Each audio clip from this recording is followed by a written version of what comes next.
ভারতীয় ক্রিকেট দলের বর্তমান প্রধান কোচ গৌতম গম্ভীরকে গোমরামুখ না থেকে মাঝে মাঝে হাসার পরামর্শ দিয়েছেন সাবেক হওয়া কোচ রাহুল দ্রাবিড়।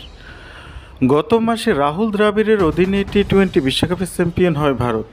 বিশ্বকাপ শেষে কোচের দায়িত্ব থেকে সরে দাঁড়ান ভারতীয় এই কিংবদন্তি। জাতীয় দলের নতুন কোচ গৌতম গম্ভীরকে পরামর্শ দিয়েছেন রাহুল দ্রাবিড়। রাহুল দ্রাবিড় বলেন, ভারতীয় দলে তোমার সঙ্গে খেলার সময় দেখেছি তুমি কিভাবে মাঠে সর্বোচ্চ দাও ব্যাটিং সঙ্গী হিসেবে। একই সঙ্গে ফিল্ডিং করার সময় আমি তোমার দৃঢ়তা ও হার না মানা মানসিকতা দেখেছি। আইপিএলের মৌসুমগুলোতে তোমার জেতার ক্ষুধা চোখে পড়েছে। কেউ তুমি তরুণ খেলোয়াড়দের সাহায্য করেছো, দলের থেকে সর্বোচ্চ বের করে নাও তা দেখেছি।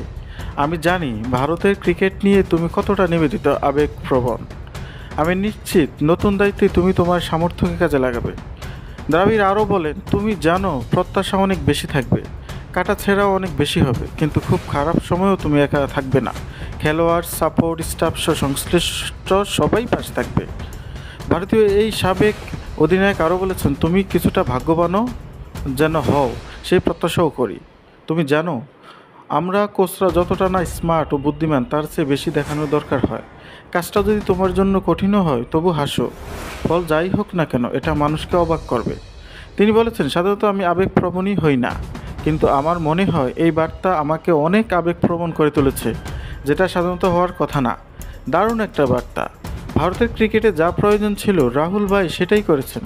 আমার মনে হয় তার কাছ থেকে অনেক কিছু শেখার আছে, শুধু আমার না, বর্তমান ও পরবর্তী দুই প্রজন্মেরই অনেক কিছু শেখার আছে।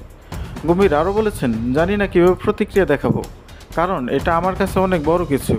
এটা এমন একজনের কাছ থেকে এসেছে যার পথ আমি অনুসরণ করেছি, সে কারণেই নয়।